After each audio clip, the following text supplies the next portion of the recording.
and invite him to address the Assembly.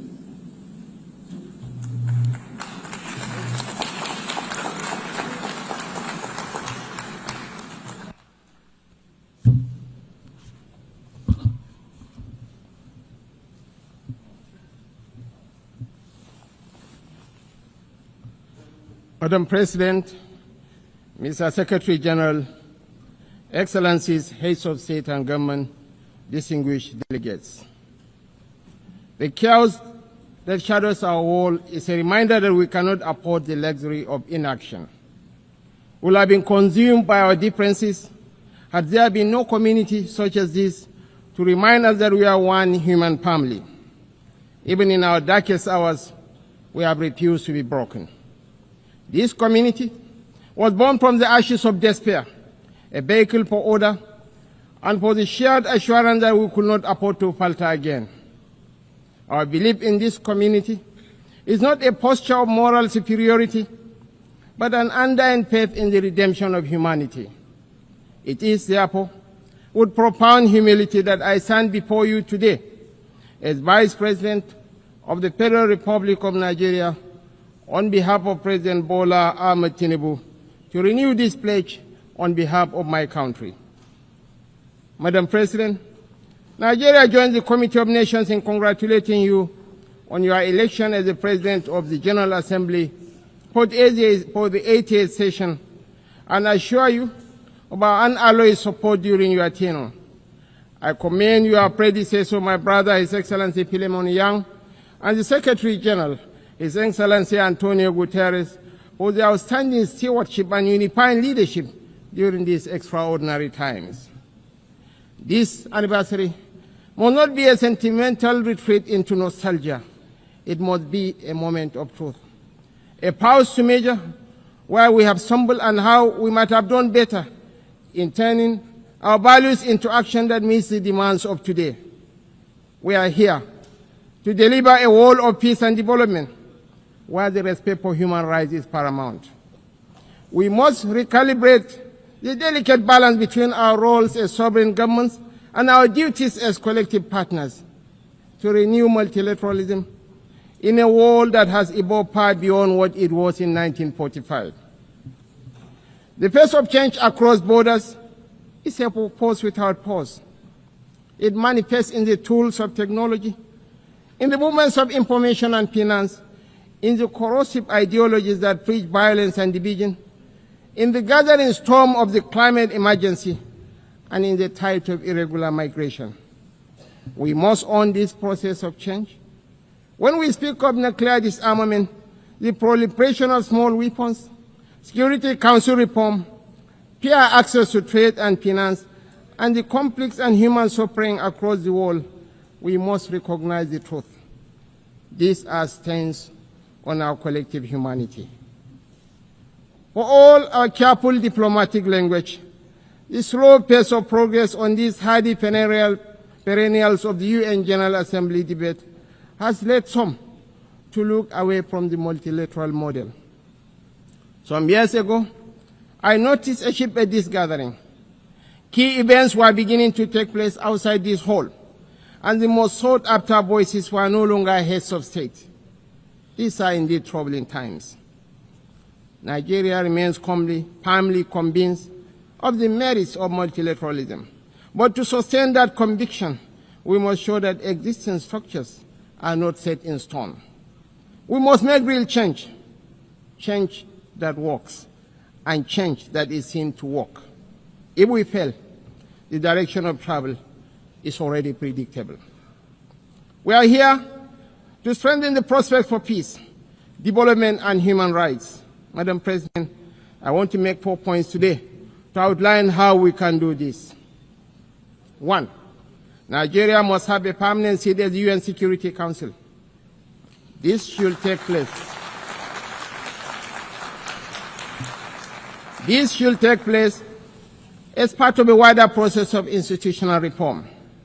2, we need urgent action to promote sovereign debt relief and access to trade and financing. 3, countries that host minerals must benefit from those minerals.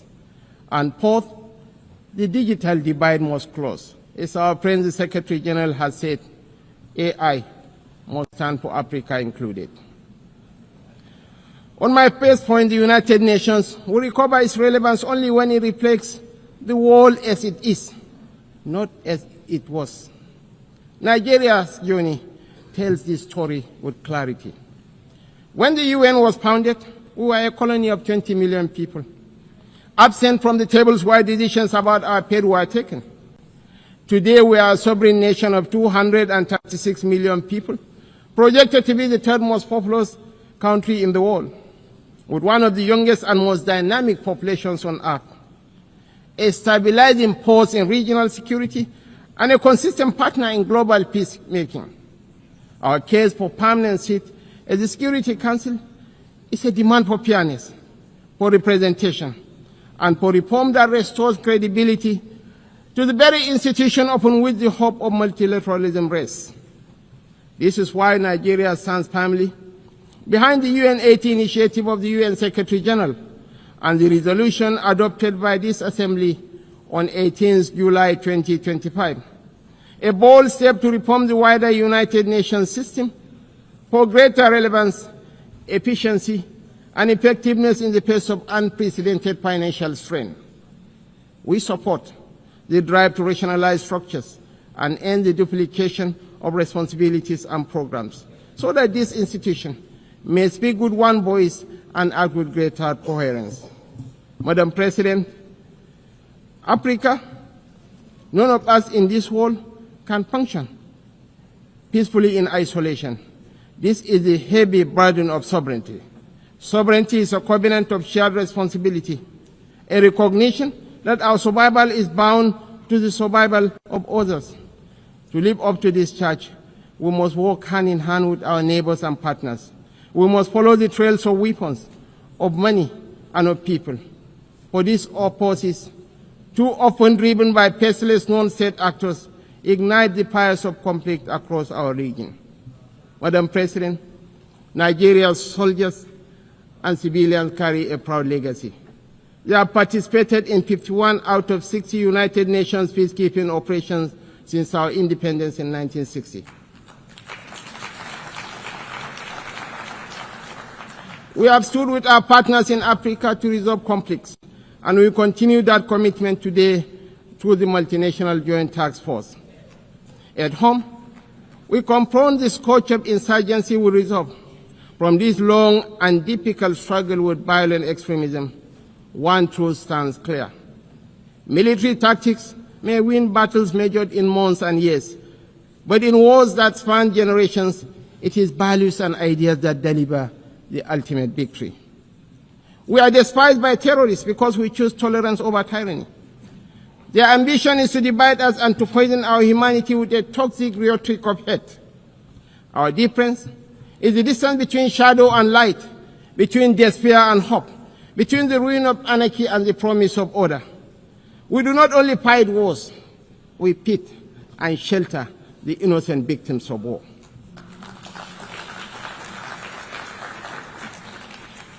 This is why we are not indifferent to the devastations of our neighbors near and distant.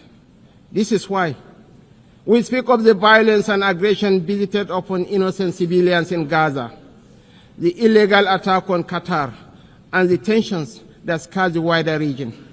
It is not only because of the culture of impunity that makes such acts intolerable, but because our own bitter experience has taught us that such violence never ends where it begins. We do not believe that the sanctity of human life should be trapped in the corridors of endless debate. That is why we say, without stuttering and without doubt, that a two-state solution remains the most dignified path to lasting peace for the people of Palestine.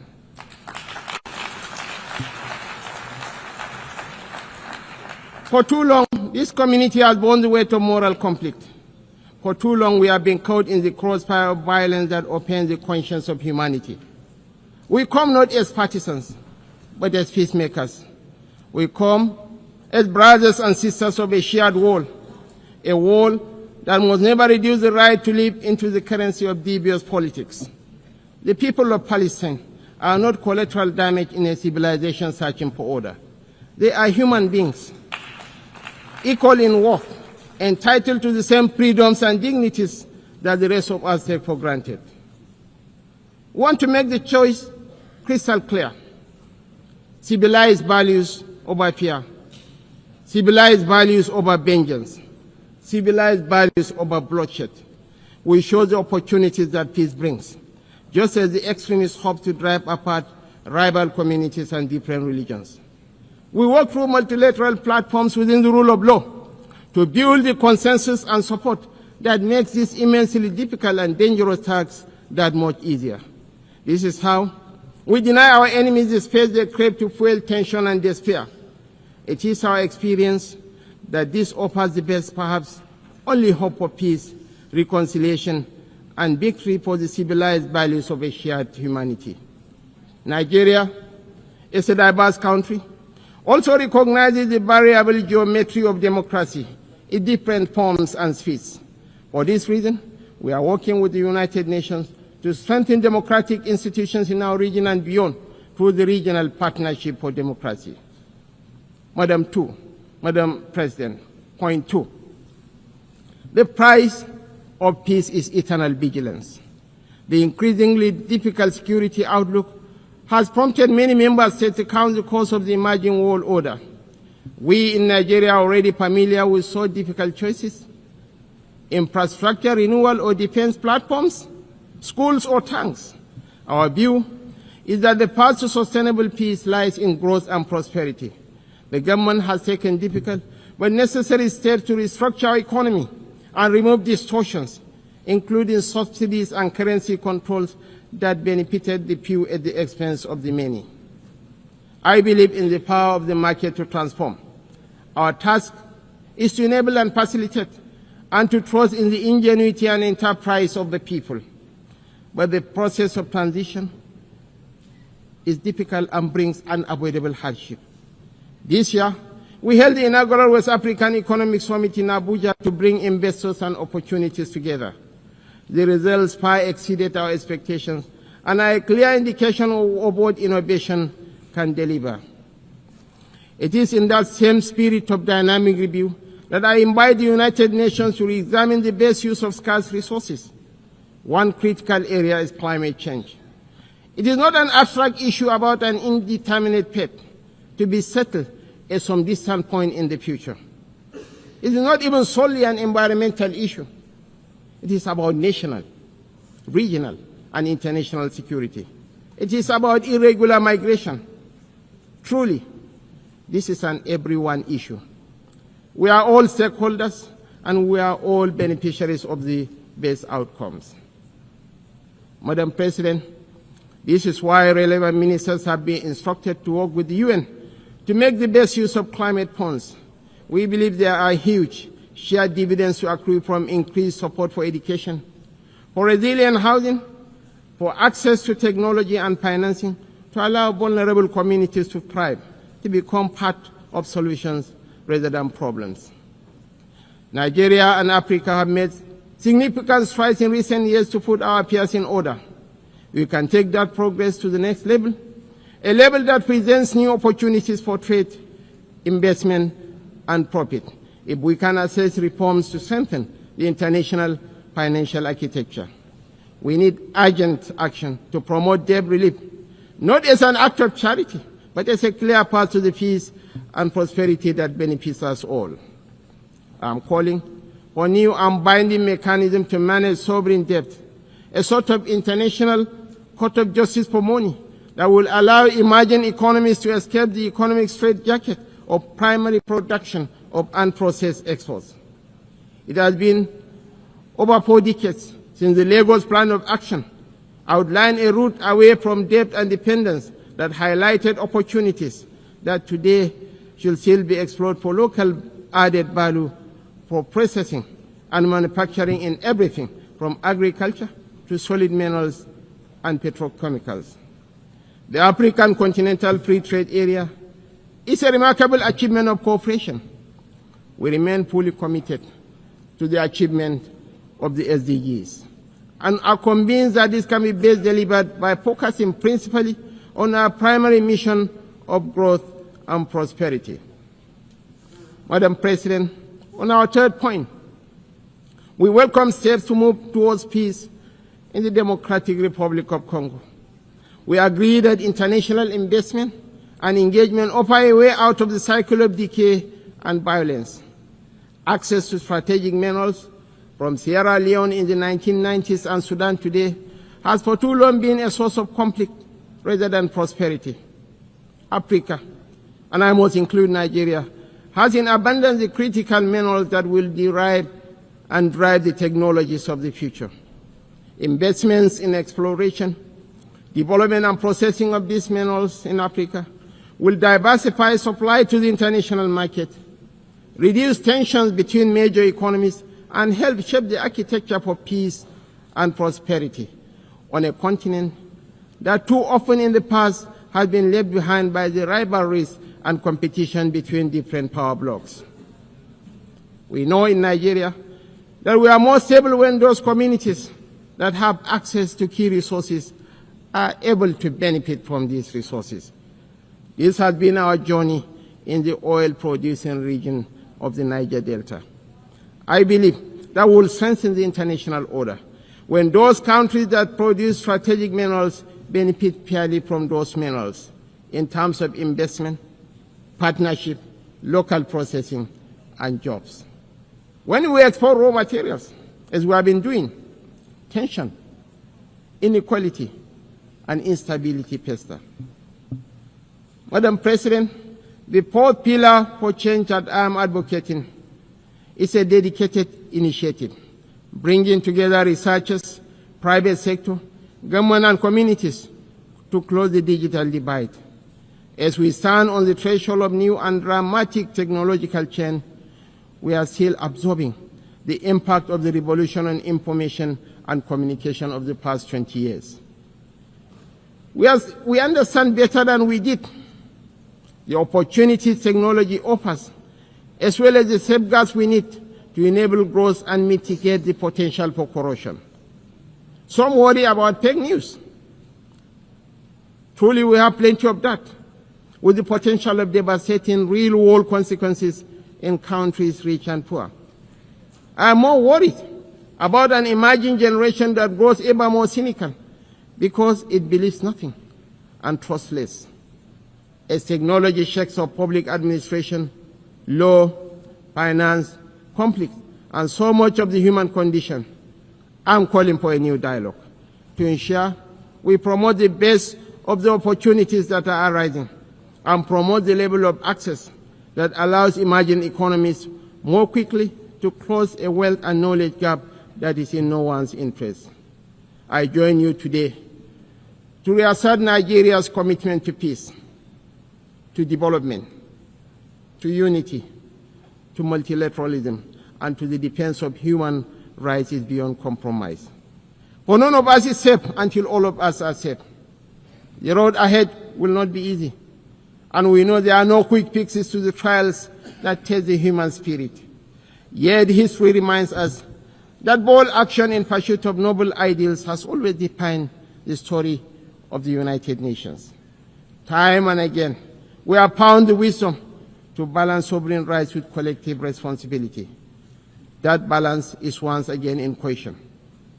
But I believe, quite passionately, that a renewed commitment to multilateralism, not as a slogan, but as an article of faith, remains our surest path forward. Nigeria dedicates itself fully and without reservation to that noble cause. I thank you all for listening.